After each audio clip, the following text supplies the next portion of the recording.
just having everybody together in the rooms and, working hard and aligning on the mission and just getting it done. And that was the biggest thing for us that helped us launch this thing so quickly.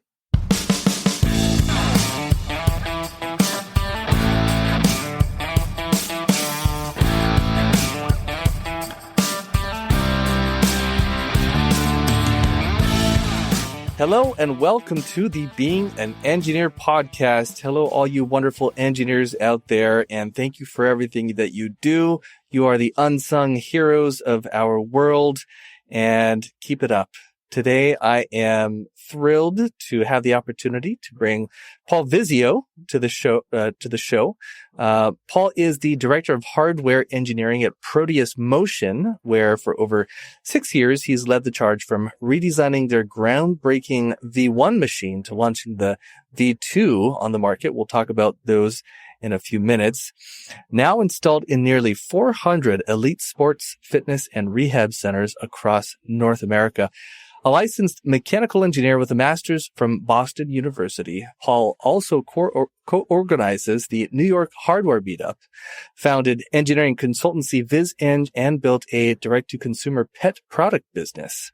Today, he'll share firsthand insights on scaling hardware R&D teams, navigating manufacturability, and bridging precision engineering with commercial success. Paul, thank you so much for being with us on the show today. Yeah, thank you for having me. I'm excited for this. All right. So what made you decide to become an engineer? I think it's kind of the same story as every kind of kid growing up that becomes an engineer. Just always tinkering with things, always building things, taking things apart, sometimes putting them back together, figuring out what to do with those extra screws on your next project. But yeah, just always been playing with things, and I was always interested in science and math. So when college time came around to kind of think of what I'm going to do in my life, I kind of just naturally gravitated towards engineering. Yeah. All right. So you're working at Proteus right now. Tell us a little bit about the company and also the V1 machine and subsequently the V2 machine that you helped develop. Yeah, so Proteus Motion, we are essentially a hardware fitness company. We make fitness machines that do three-dimensional resistance. So we essentially market it as a sports science lab in a box. So within 5 minutes, you get what takes 20 other pieces of equipment in about 3 hours of work to do. And the way we do that with our hardware is it's, like I mentioned, a 3D resistance machine. So it's a big robotic arm that you grab onto, and you can manipulate it in 3 dimensions. And it resists your motion in 3 dimensions at whatever resistance you want to set. So it's really hard to explain on video and even harder in podcast form. But if you go to our website, you kind of see what it's about. But it's basically like training underwater, where you can control the viscosity. And the neat thing about it is there's the training aspect to it, but there's also the data collection. So in addition to us training in 3 dimensions, we're also getting 3-dimensional data. And the two of those things, there's no other machines or other technology out there that you can do this with. You can get some motion stuff with camera-based systems, but if you think about like free weights and cable machines and even like connected fitness devices that are basically just strapping sensors onto existing machines, those only give you 1 or 2-dimensional loading. So with a free weight, it's always pulling down on you. With a cable machine, it's always pulling wherever that cable's coming out of. So if you're doing rotational motions or you're doing working on your pitching motion or a golf swing or things like that, you really can't do that with 1 or 2-dimensional systems. So that's where the 3-dimensional resistance comes in. So a lot of our clientele are professional athletes wanting to become professional athletes, but then also physical rehabilitation aspects. So we're in medical and also athletic facilities. Fantastic. I've used a fair amount of training equipment over the years, and usually with a piece of equipment at the gym, there's a very specific motion that it will allow you to do, right? Whether you're doing like bicep curls or, bench press or shoulder press, something like that. These machines, they intentionally kind of force you to move the weight in a very specific trajectory. Now, what you're doing is different because it's 3D. I'm curious, are there are there like 3D trajectories that it kind of forces you into to have the good, correct, appropriate form? For example, if you're a golfer working on your golf swing, or is that kind of left to the athlete to determine what the right motion is? Yeah, so we've experimented a lot with this. Initially, early on, we thought that a lot of people would be intrigued by sticking to very specific mechanics. And like you mentioned, like doing golf swings or things like that, where you want to get more consistency down and get the feeling. So we've worked on that, but it never actually turned out to be what the customers really wanted. So what we do is you can move the machine however you want, and we adapt to you. So if you think about it for like even bicep curls or rows or any type of rotational movement, if you're not getting the consistency down right, which most people don't, we don't want to restrict you because that could actually add more chances for injury. So if you reach like a hard stop or something like that, that's more jarring and it could injure you more than if you just let the user do what they want. And then at the end, we can review all their data and look at their point cloud maps in 3D space. And you can see like, oh, you weren't consistent here. You were slowing down here. You weren't doing too good here. But it allows them to use the machine how they feel comfortable. And especially with injuries and things like that, people might use it in a different manner. Or if somebody's rehabbing and can't really use it the way other people do. It's best, we found it best, at least right now, to focus on letting the athletes and the users control the machine how they want, as opposed to us prescribing or restricting their motion. Got it. Okay, that makes sense. I'm going to take a quick tangent here, and then I'm going to bring it right back to the V1, V2 Proteus machines. So I'm a huge fan of the company Rivian, right? The automotive manufacturer. I love their brand. I love their vehicles. I own one, the R1T. It's phenomenal. It's the best thing I've ever bought. And recently they came out with their Gen 2, or they haven't actually come out with it, but they've announced it. And there's a lot of hype around it. They've been talking about how they have made manufacturing a lot easier. They have reduced assembly costs and time. They've cut material costs. They've done all this improvement, right, to their infrastructure and the architecture of the vehicle. I've never had the opportunity in an engineering environment to do that. I've never been involved with like a Gen 1 and a Gen 2 that was mass produced, where it made sense to go back and kind of re-engineer things, cut costs, things like that. Most everything we do at Pipeline, we're building one-off custom machines. And so we unfortunately, we never have the opportunity to go back and really say, okay, if we're going to make, 100,000 of these, how can we make it cheaper in Gen 2? But that's exactly what you've done, at Proteus between the V1 and the V2. What was the approach that you took to re-architecting the V1 system to cut costs and simplify the assembly? Yeah, so when I was first brought on to Proteus, the V1 system was in production at that point. I think there was maybe 2 or 3 of them made at the point where I got brought on. And I was initially brought on to help commercialize and manufacture the V1. So how can we take this system that is essentially just a nice-ish prototype, and how do we commercialize this and make it manufacturable, and how do we get this to actually, make sense for some people? The early users were very much beta users, but they're also extremely expensive machines. So it was finding people at the cutting edge who had a lot of money to spend on experimental products. So my job was, take this exact thing, but just make it cheaper and build out the team to do so. We started down that path.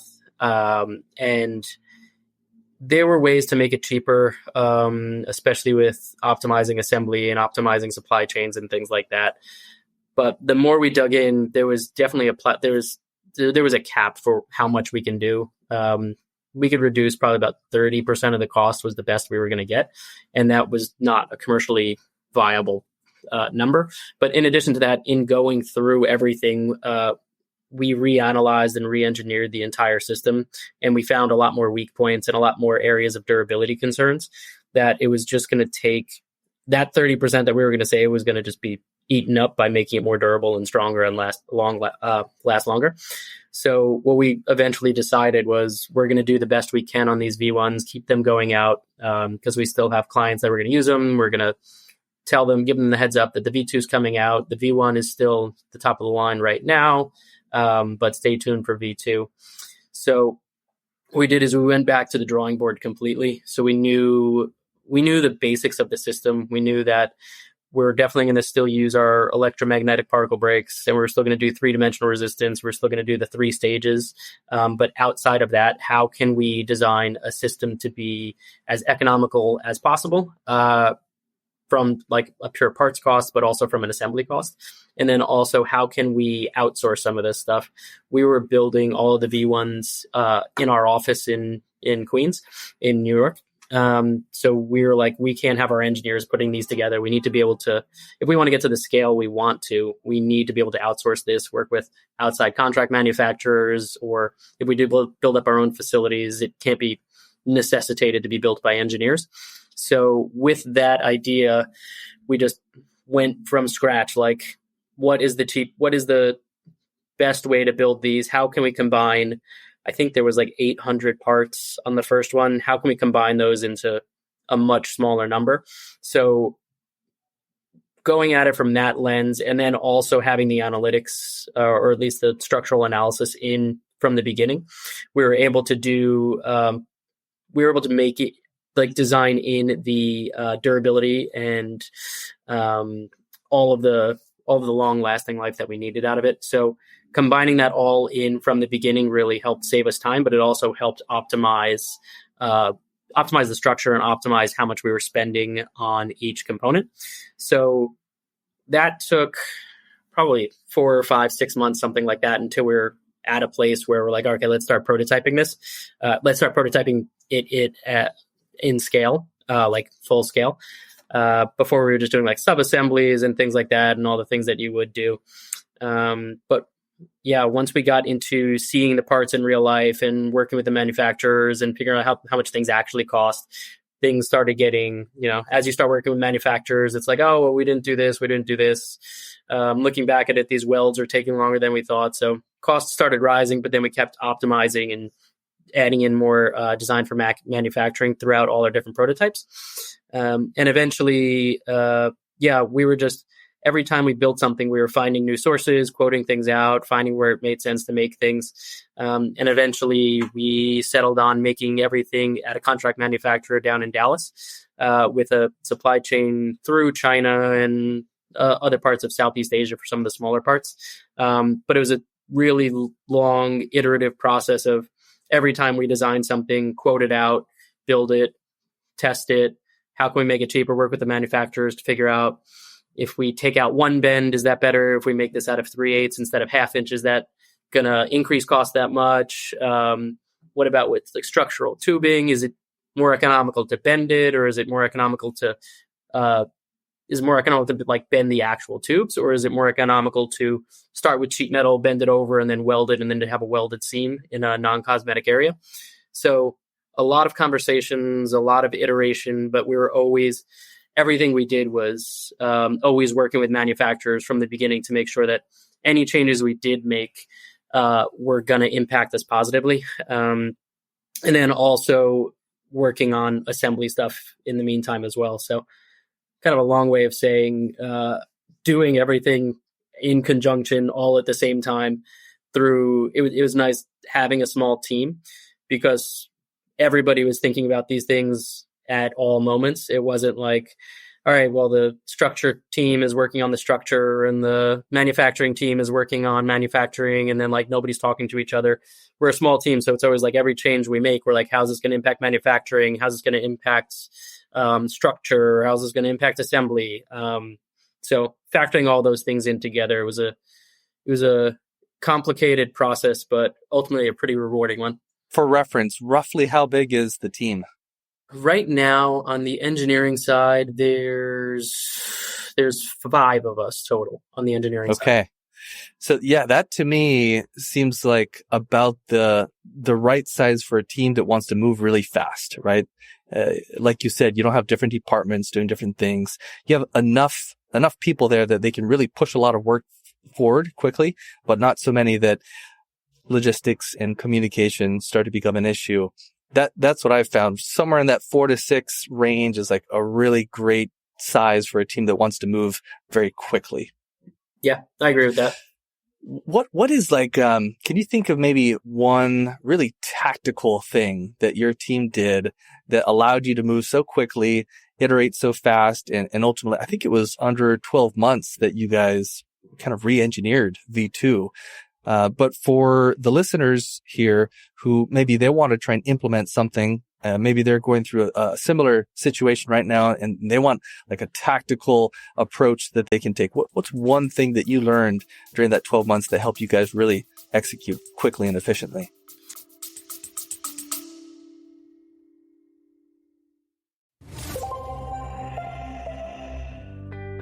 From motors and robotics to controls, automation, and precision prototyping, Simutech brings ANSYS simulation tools and expert insight directly to your team. We help you accelerate design, reduce risk, and eliminate costly rework. Validate before you fabricate. Simutech Group helps you simulate thermal stress, vibration, fluid flow, electronics cooling, electromagnetic performance, you name it. Whether you're in automotive, aerospace, energy, industrial automation, or the next big thing, Simutech partners with innovators to deliver simulation-driven results that move products forward. Build smarter machines, launch stronger products, scale faster with Simutech's simulation support by your side. Simutech Group, your engineering partner in motion. Visit simutechgroup.com and let's power up your next design. Yeah, so I would say the biggest thing, I'm going to break this into multiple things, but the biggest thing is really just having the right team together. And specifically for us, and I find this for hardware in general, is really getting people that all have the right mindset to want to build the thing that you guys are striving for, and being able to take on nobody has an ego and everybody's willing to take on whatever role possible. So there's no like, oh, that's not my job, that's not my department, or I don't know how to do this, I don't know what you're asking me to do. It's, if you're given a job, you just figure out how to do it and you go about it. And then also really in hardware, it's just being together in like physical space and putting things together. If we had to spend time like taking pictures and sending it somewhere or describing something and sending it, that would have put such a hindrance when you could just hand somebody apart and it's like, oh yeah, this isn't right. This is way too weak. This is way too small. Just having everybody together in the rooms and, working hard and really aligning on the mission and just getting it done and all working together towards that goal. That was the biggest thing for us that helped us, launch this thing so quickly. Yeah, that's huge. So let's see. Let's go into your background just a little bit. At one point, you were a naval undersea team lead. Do I have that right? Somewhat, yeah. So I was working for the Department of Defense at the Naval Undersea Warfare Center. So we were designing nuclear submarines, and I was team lead on a few different projects there. Wow. Okay. What was that like? I'm not sure we've talked about naval, war submarines at all on this show. Nice. So I'll say what I can say then. But yeah, I really enjoy government work and I really enjoy the work I was doing there. The processes to do the work I did not enjoy. Everything is very bureaucratic there. And also for security reasons. So I was working on like a secure base. So we weren't allowed, I was there less than 10 years ago and we weren't allowed to have smartphones on base. We weren't allowed to have cameras. Like I had to have a BlackBerry 10 years ago and I had to like get the special one that didn't have a camera on it. So all my friends had like iPhones and all this, and I'm like trying to BBM them. Like this is the best tech I got. We weren't allowed to have like Arduinos. We weren't allowed to use Raspberry Pis. Like wow, anything that could connect to a network, we weren't allowed to have. And like that's all the fun stuff. It's like even Bluetooth and Wi-Fi and anything like that. So I eventually got to a point where I was feeling like technologically I was getting kind of like left behind, and I was like, we were still using I think like Windows 7 or I think we were on XP even. But like everything was really, yeah. And I just, I would come home and I would like build these really cool things and do it quickly. And then I'd go to work and I'd be like, why can't I do that here? Why can't I engineer things the way I want? Why there's so many barriers and why is it so difficult? So loved what I did. I just couldn't deal with the technology bureaucracy. Yeah. I mean, on one hand, you need to balance safety and security, right, with technology and innovation. If you had been in charge during that time, do you think there would be changes that you would have made to some of those technology limitations? It's a good question, because I very much understand why those were in place. And to their credit, they were trying to bring them in. They were opening up different areas like off base of like, here's where you guys can work on stuff. Don't connect it to a network. So I think I would push for a lot more of that stuff, of getting this new age of technology, especially like the whole maker movement. Like a lot of kids nowadays are brought up on that, and they like Arduinos are second nature to them. So I would have liked to push for that more and find more safe spaces, and maybe enclose everything in a Faraday cage, and like whatever you do in here, you just don't bring it outside, but have at it. So yeah, I probably would have pushed a lot more for that. Yeah. All right.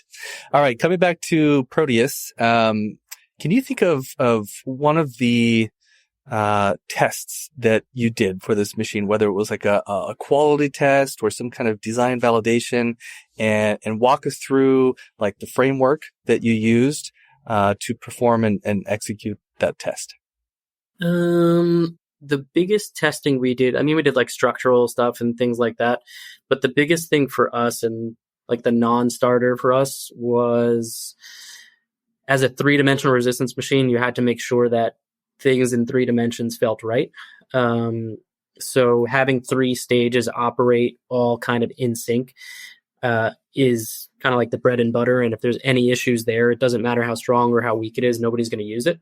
So if you're like trying to do a diagonal motion, but you get locked into something to the side, if you get locked in up and down, you get locked in forward and out, those are really things where it's like, nobody's going to buy this machine, even if it's like super inexpensive. Nobody's going to care, because the people we're working with are high-end athletes. They want to work on the best technology there is, and if it doesn't feel right and if it doesn't output the right data, they're not going to. So most of our testing was around that. So one of the big changes we made from the version 1 system to the version 2 system, the version 1 system was extremely lightweight. It was made with like all 6061 aluminum, but it was scalloped out everywhere it could. And then it used cables, so like steel cables. Yeah, they were steel at that time. It used steel cables wrapped around drums and belt and half pulleys and things like that.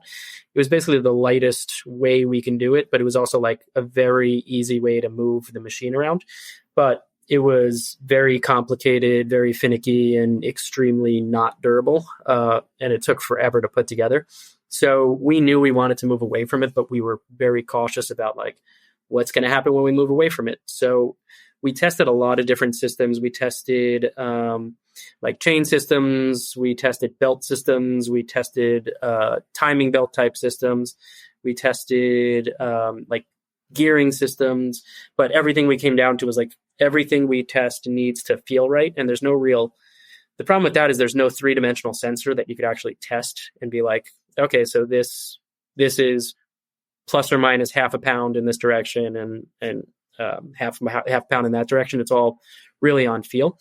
So early on, we designed all these different drivetrain systems of all these different technologies. And we're like, we don't even really care which one's the strongest. We just need to figure out which one feels the best.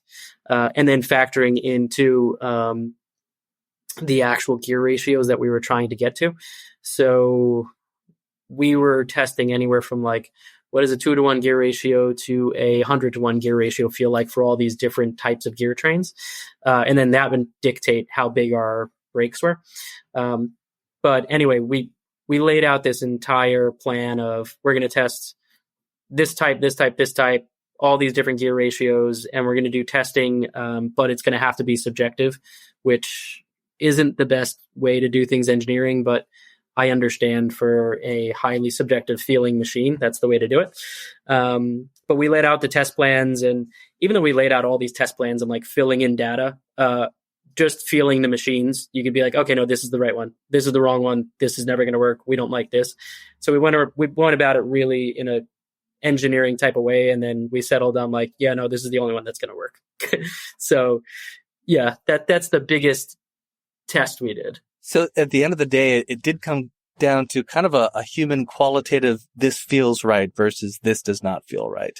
Yeah, and it kind of drove me nuts because I wanted to add like engineering rigor behind it. Yeah, what's the number we're trying to hit? Yeah, but there was no sensor that existed that could actually tell us that. So it was like, do we develop a sensor to then develop a product, or do we just go with the subjective for now and figure out the sensors later? Yeah, for now, the human is the sensor. Yeah, exactly. Well, let me take a short break here and share that the Being an Engineer podcast is brought to you by Pipeline Design and Engineering, where we don't design pipelines, but we do help companies develop advanced manufacturing processes, automated machines, and custom fixtures, complemented with product design and R&D services. Learn more at teampipeline.us. The podcast is also sponsored by The Wave, an online platform of free tools, education, and community for engineers. You can learn more at thewave.engineer. And we're speaking with Paul Vizzio today. So Paul, in addition to heading up the hardware development at Proteus, you also have your own consulting gig kind of on the side called Vizeng. Tell us a little bit about that. When did you start it? Why did you start it? Do you have any particular focus there?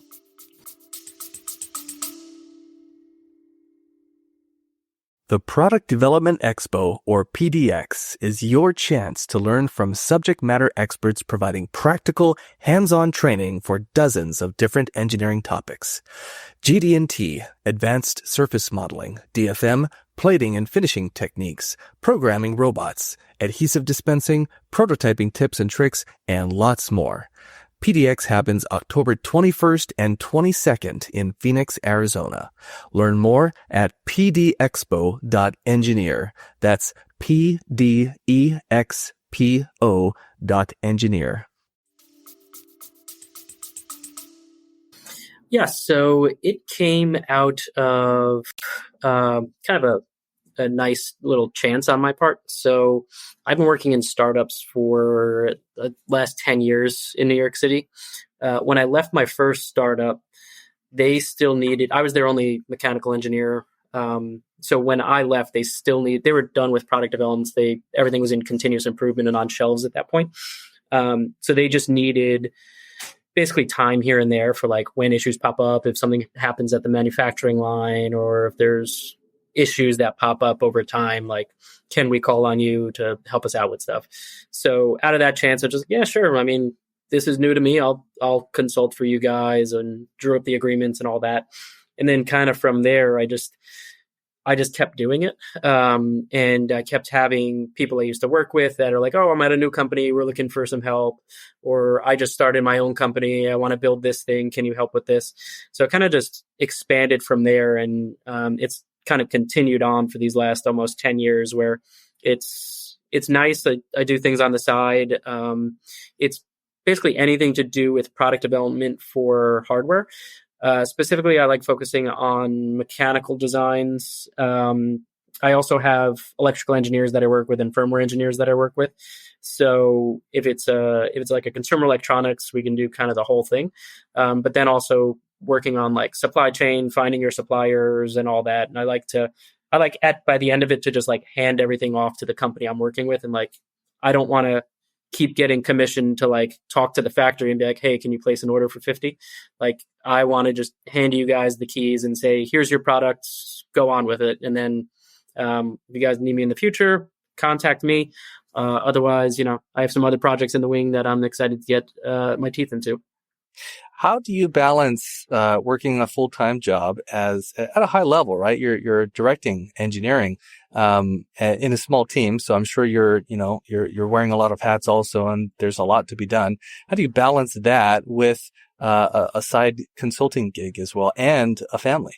Yeah, so it's definitely a juggling act, but early on, especially when I was at the DoD, I was also getting my master's degree full-time, or I shouldn't say full-time, part-time. But I was working like 100-hour weeks between like studying and doing homework and then going to work and commuting to work and all that. So I've always been used to working many hours a week. It's certainly gone down since then. But it's still like when I get home from work, I'll like check Slack and I'll answer emails and things like that. But it's always like, okay, what else can I be doing right now? So I always kind of like get the itch for like, I enjoy engineering and I enjoy building things. And if I wasn't doing it for somebody else, I'd be doing it for myself and I'd have like random things in my apartment. So why not figure out how to do it, have fun, and get paid at the same time? Awesome. I love it. You developed a product of your own too, the RemieDog. Is that right? Yeah. Tell us a little bit about that.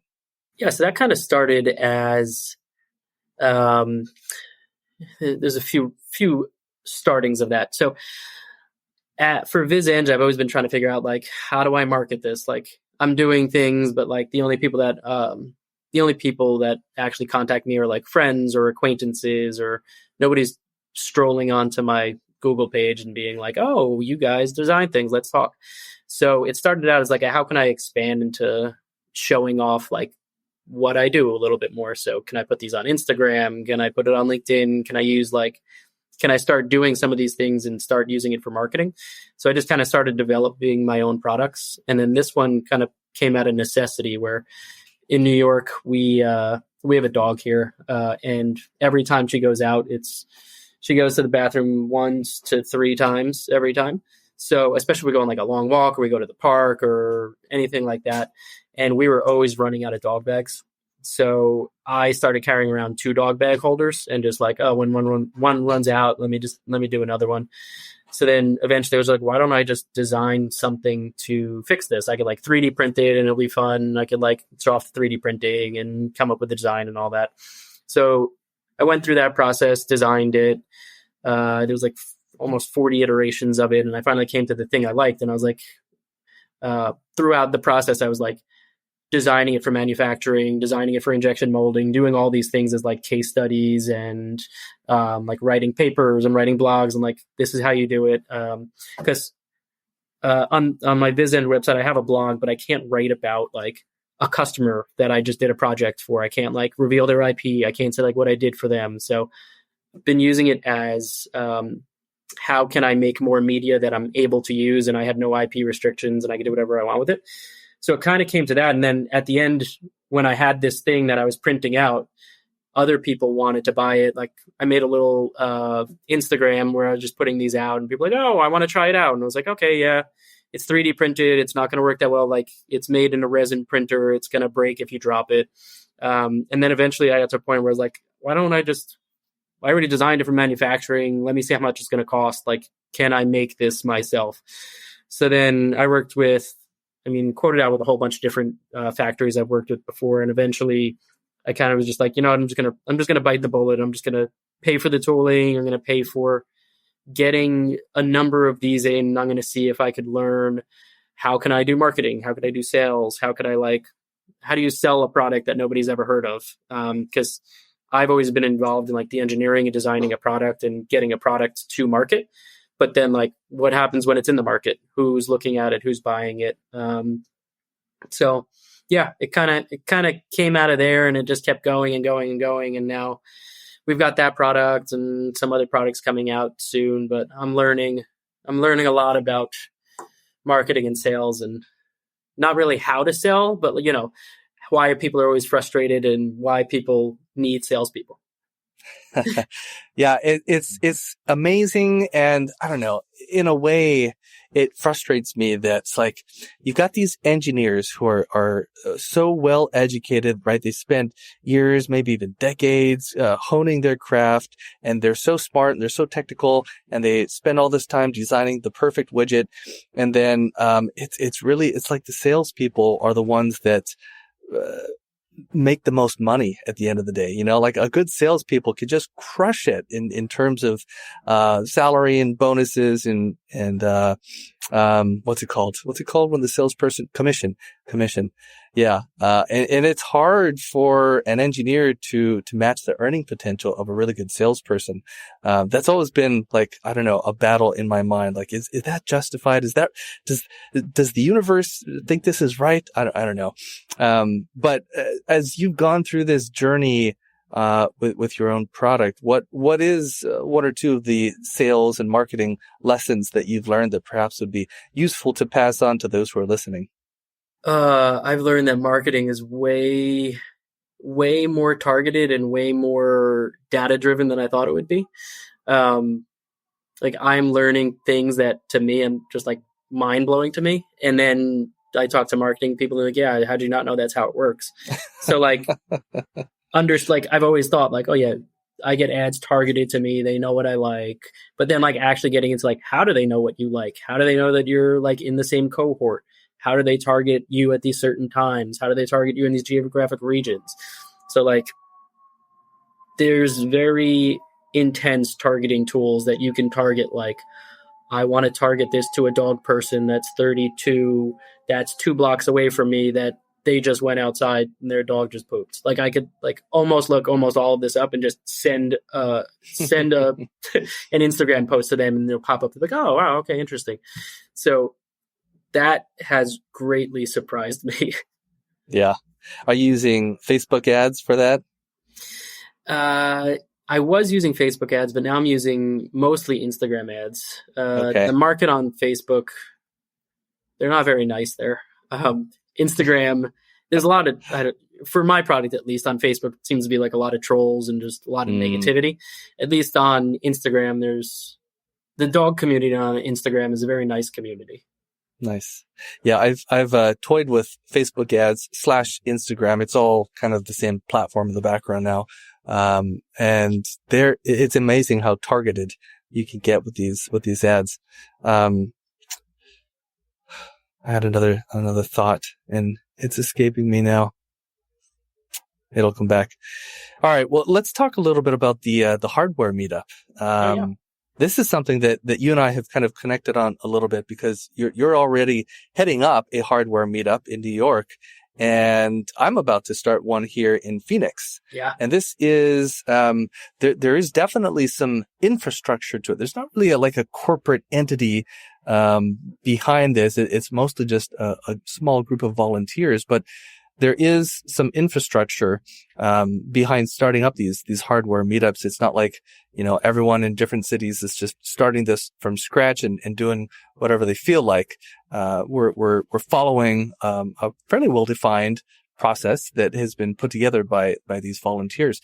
Tell us a little bit about the New York Hardware Meetup. How did you start it? What do you do there? And why? I mean, you already have so many things that you're doing. You're working full time. You've got Vizeng. You've got a family. Apparently, you have a dog that poops. What made you say to yourself, "All right, I'm going to do yet one more thing and be in charge of this, be an organizer for the New York Hardware Meetup"? Yeah, so it started, I've been going to meetups for a while, or hardware meetups, I should say, specifically the New York one for a while. And as you're aware, it's basically like we're global at this point. So Nate, he runs basically all of the high-end operations. So like with you, he's working to launch the Phoenix one, which we're pretty excited about. I saw a lot of commotion in the last week on Discord about people excited about that Phoenix one. But yeah, I presented at New York Hardware Meetup probably about 4 years ago. And I found at that point it was during COVID, so it was virtual.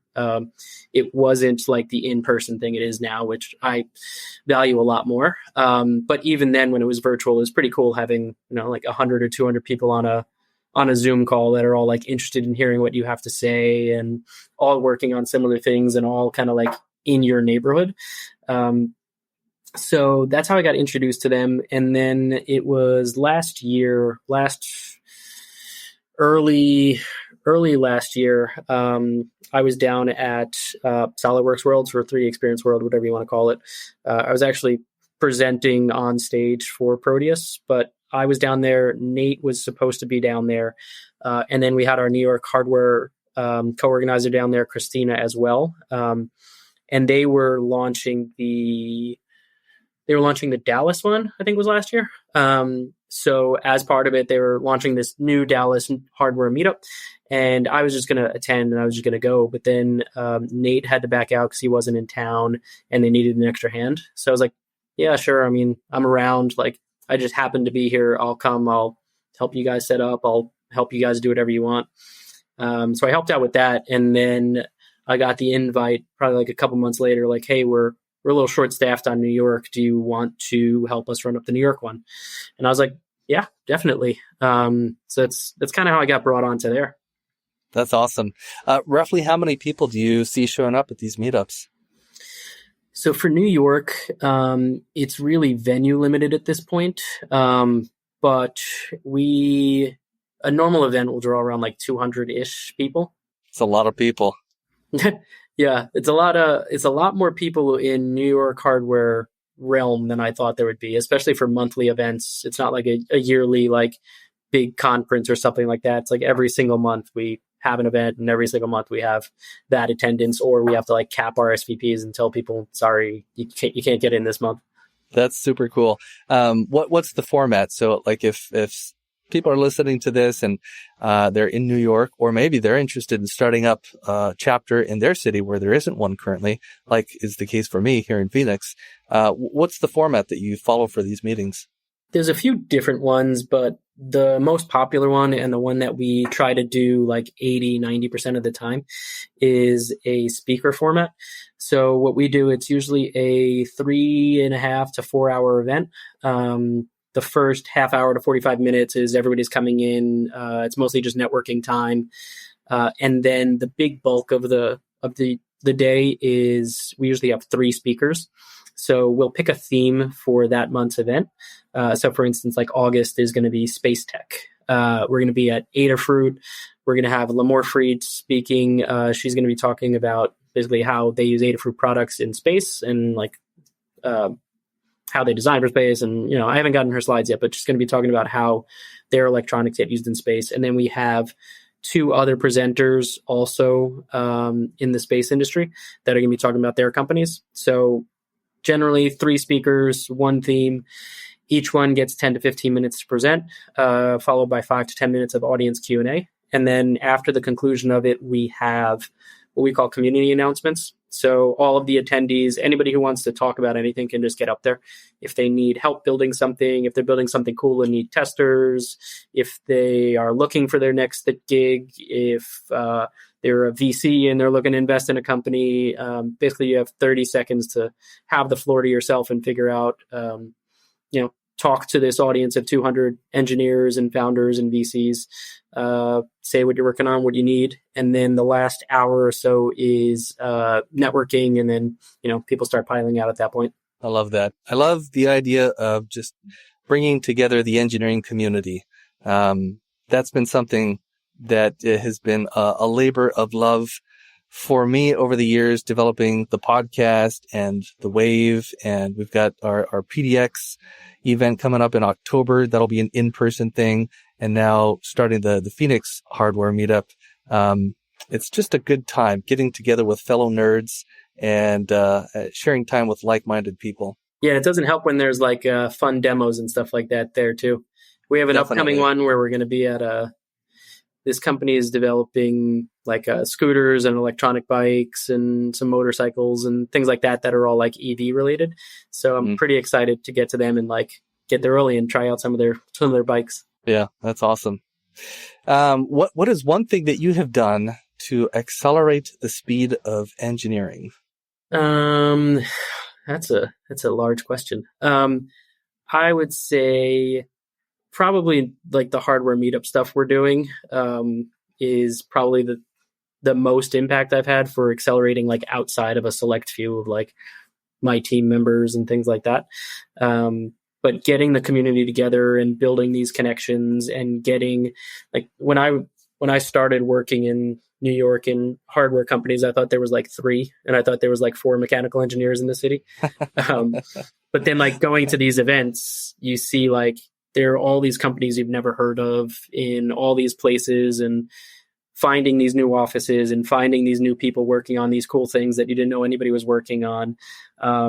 really building that community and that network out and trying to build out like this ecosystem of really propping up the engineers and the ancillary people around them. So like marketing and sales and founders and VCs and all that, and just building up that ecosystem and community. And just like, I think that's really helping to grow new ideas, build new ideas, grow new companies and build new companies. So that's probably the best thing I've done for engineering at a larger scale. That's great. Yeah. Everything we do is through and with people. So getting the right people together and facilitating those connections can be really impactful. Yeah. Well, one more question and then we'll wrap things up here. For the more junior engineers who are out there listening to this episode, what's something that you suggest that they focus on in terms of their early development? What skills or traits or behaviors would you suggest they work on to maximize their impact as an engineer? Yeah, I mean, there's certainly a lot of things they could do. I know me coming out of school, I was pretty hard-headed and I thought I was like smarter than everybody else when I really wasn't. So I would say there's like the personality aspect of just like other people know a lot and other people have been doing this for a long time. So just be open-minded towards understanding that like you may be a really smart engineer, but there's a million other really smart engineers, especially in things that you don't even know about yet. But then from like a skill set standpoint, I would say like just get involved with as much as you can. If you have like a mechanical engineering background, that doesn't mean you're going to be a mechanical engineer your whole life. You can work on firmware, you can make stuff, you can build electric circuits, you can build robots. But same for like electrical engineers. You can pick up CAD, you can learn how to design 3D models, especially with how accessible a lot of these technologies are becoming. You can get open source CAD programs, open source PCB programs. Everything is moving towards open source and enabling a lot of things that 10, 15 years ago were really siloed. So I think just getting your hands dirty and figuring out, like really casting a wide net and growing your entire engineering skill set as opposed to focusing on something and hoping to land like a very specific, I'm only going to be a 3D modeler type of job. Really try to broaden your skill set and make yourself more marketable. Yeah, I agree with that. Coming out of school, I was already very good with CAD. That was my thing. And throughout the time I spent really doing engineering work, which was probably the first, 10 to 15 years of my career, I was great with mechanical design, very efficient with my time there. And as I started moving out of that role and into more of like managerial leadership and, heading my company, growing my business, I started to realize that, man, these younger engineers who are coming out of school these days, they know a lot more than I did, and they're picking things up a lot faster. They're not just mechanical design, right? They're mechanical design and some electrical and some software, and like having these multiple skill sets.